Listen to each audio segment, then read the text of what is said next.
I legitimately cannot read the New York Times without getting really angry and writing a script about it. One of the few journalists in the Western world that has actively spoken out against Israel's crimes against journalism is fucking Fox News international correspondent Trey Yingst. That's how insane this is. It's just despicable and cowardly, and every journalist that works for the New York Times should be ashamed. Thank you, Associated Press, doing a great job at journalism in a pivotal time when fascism is basically destroying this country as well. Yeah, here. 3 million views. Hi everyone, we are live on YouTube with Colombia Anti-Semitic News. Colombia Anti-Semitic News.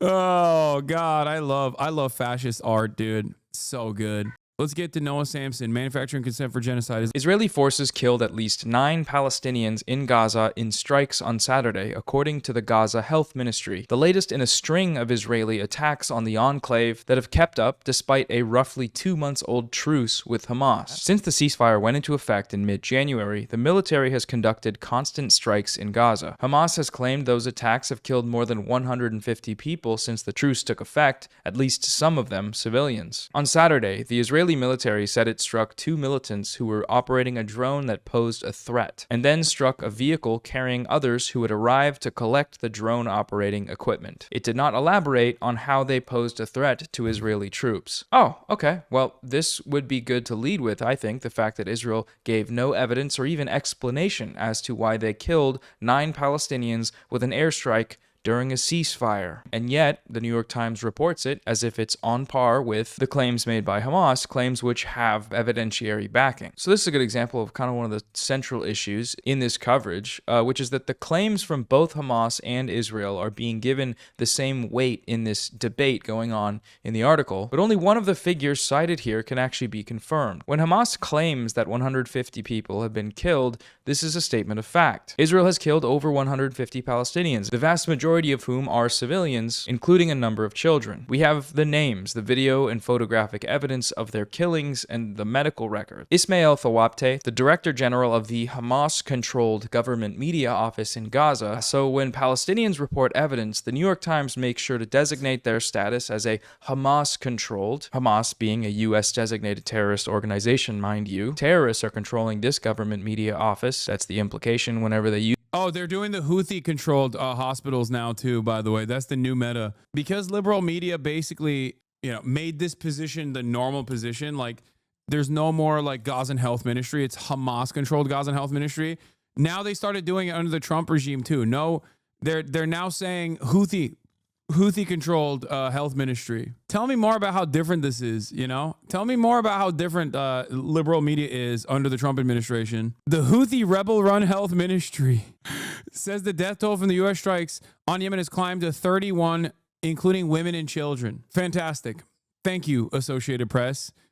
Doing a great job at journalism in a pivotal time when fascism is basically destroying this country as well. The IDF is, of course, absent from the U.S. list of terrorist organizations, despite its many terrorist actions. That's because the U.S. makes the list, and the U.S. and Israel are the good guys, according to the U.S. and Israel. So that takes care of that double standard there. But the independent verification on their claims goes unmentioned.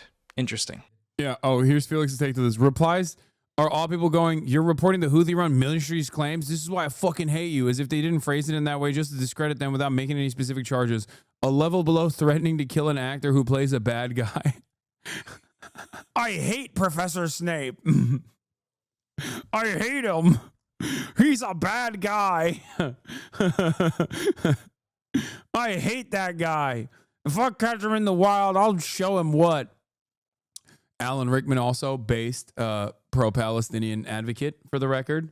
Officials in the Gaza Health Ministry did not respond to requests for comment. The steady drumbeat of Israeli strikes is a reminder that while Israel and Hamas have reached an agreement that paused most of the fighting in Gaza, a comprehensive truce is still nowhere in sight. What a poetic way to describe something that must certainly be in violation of a ceasefire, right? Steady drumbeat? In Lebanon, Israel is conducting a similar aerial campaign against the Lebanese armed group Hezbollah, a Hamas ally. During the U.S.-brokered ceasefire there, there, saying Israeli forces are attacking sites and operatives that have breached the agreement. So the exception to the rule of, quote, most of the fighting being paused in Gaza is the steady drumbeat of Israeli strikes. Why is the steady drumbeat of Israeli strikes not the focus of this article? Why is this case not made in reverse? Are we going to pretend that Israel doesn't radicalize people? No, of course. I talk about that all the time. Everything Israel does is fucking projection. And this is projection too.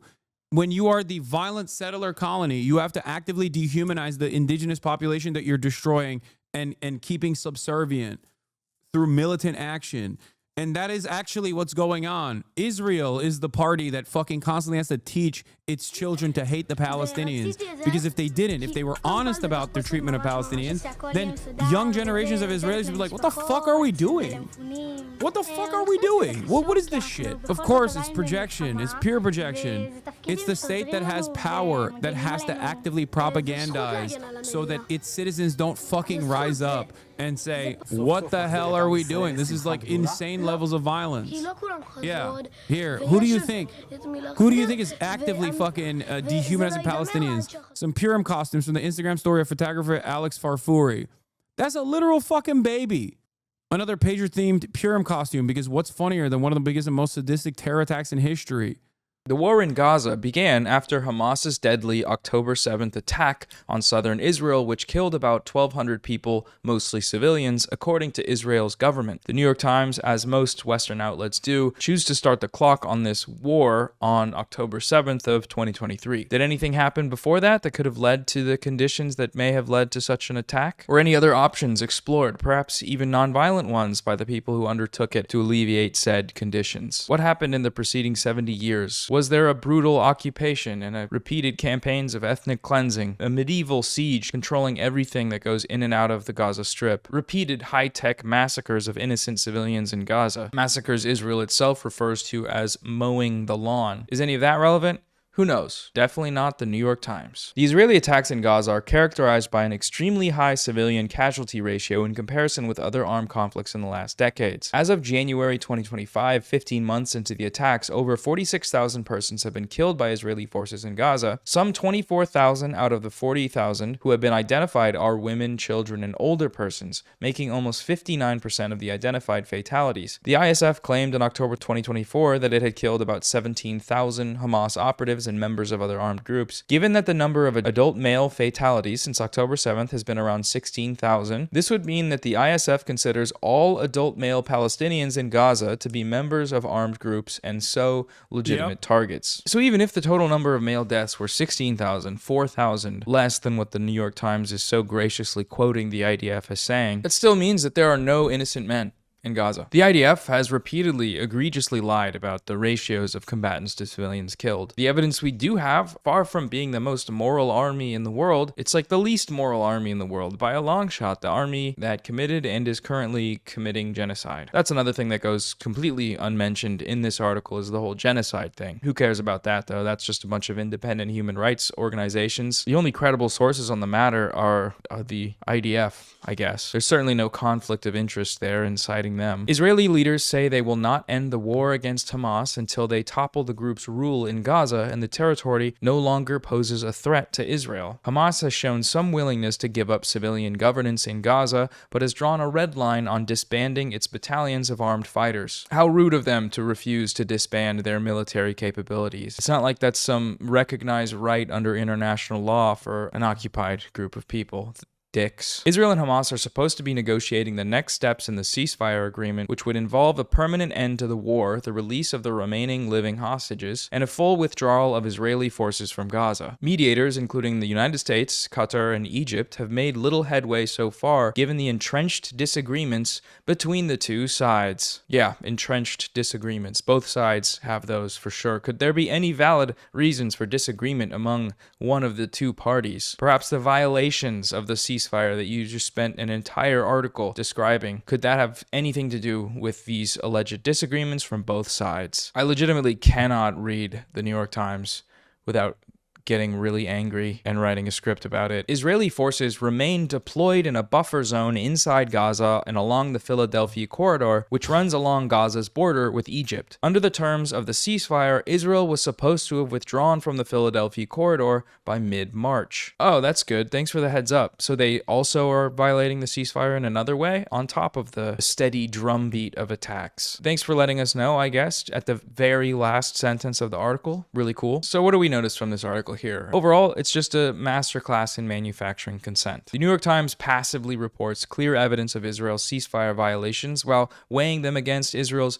unverifiable defenses with long histories of fabrication and falsehood. The New York Times offers a disgustingly passive and vague recounting of the numbers, names, and circumstances surrounding the Palestinian deaths. The death toll of over 150 Palestinians includes many children, such as Ahmad Abed, a 7-year-old Palestinian boy that was killed just days ago. Crucially, though, the article makes no mention of Israel's complete blockage on humanitarian aid from entering Gaza. 2 straight weeks of no food, no water, no supplies, no housing, a recent total halt on any electricity, all of these restrictions calculated to bring about the suffering and destruction of this group of people, and all of them in direct violation of the ceasefire agreement, international law, and the ICJ's provisional measures issued against Israel to prevent the crime of genocide from taking place. To the New York Times, none of this is important. The fact that 6 babies have frozen to death due to the harsh conditions, lack of fuel, and lack of housing, all a direct result of Israel's aid blockage, completely man-made deaths, all of that is unimportant to the New York Times. The Palestinian Journalist Protection Center in Gaza said that the victims were journalists using a drone to film humanitarian aid. The organization said in a statement that the targeting of journalists prevents the world from being exposed to the truth about what is happening in Gaza, and called on the international community to condemn attacks on journalists. This assault constitutes a war crime that violates press freedom and endangers media and aid workers, they added. More journalists have been slaughtered in Gaza over the course of the last 17 months than any conflict in modern history. This is just another chart in the long graph of such murders. And on top of there being a righteous call to condemn such actions, is the repeated cowardice of journalists from places like the New York Times for staying completely silent on what's happening, for being willing to publish articles that normalize Israel's war crimes and genocide, while the people of their own profession are being cut down, murdered repeatedly with their families. Yeah, one of the few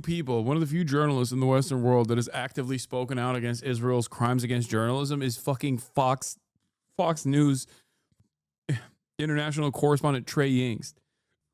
That's how insane this is. They can watch this happen. He's not exactly a fan of Palestinians or Hamas either. He's just like, even he's like, dude, this is completely unacceptable. And still report on the very murders of the people that are in their profession, while immediately sharing the murderer's side of the story. It's just despicable and cowardly, and every journalist that works for the New York Times should be ashamed.